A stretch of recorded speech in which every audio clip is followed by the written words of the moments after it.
So isang mapagpalang araw na muli mga kabayan.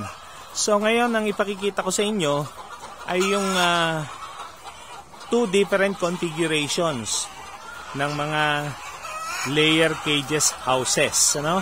So kung paano kino-construct or kinakabit yung mga layer cages. So again, kung mapapansin nyo dito sa chicken houses na ito, siya ay nakaangat lamang ng about 12 to 14 inches from the floor.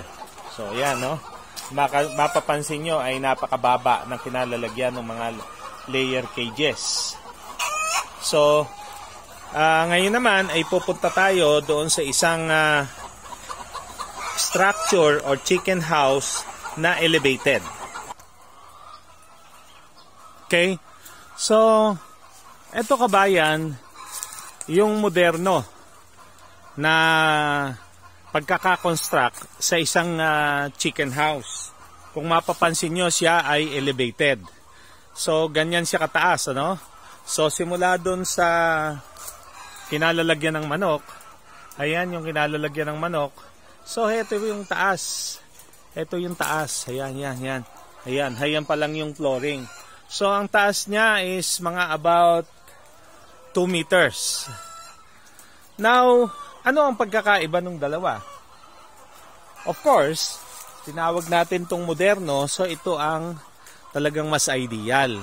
Kasi, yung kanilang chicken manure, from the time na ilagay natin yung mga RTL natin or ready to lay chicken dyan sa kanilang mga cages, then hanggang sila ay ibenta to about 20 to 22 months, ang kanilang chicken manure ay hindi kailangan tanggalin. So napakalaki ng advantage. Simula sila ilagay dyan, yung chicken manure nila ay mag-accumulate dyan, walang galawan, and normally, pagka ibebenta na sila, that's the only time na tinatanggal yung chicken manure. Hindi kamukha doon sa mababa, doon sa kaninang ipinakita ko sa inyong structure na mababa lamang, mga about 12 to 14 inches ang taas. Every week tinatanggalan namin yon ng chicken manure.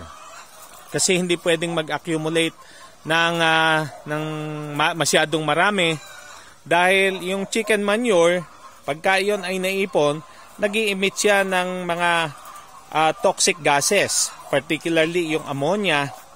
So pagka yun ang laging nalalanghap o naamoy ng ating mga alagang manok, then possible na yun ay magbigay ng problema.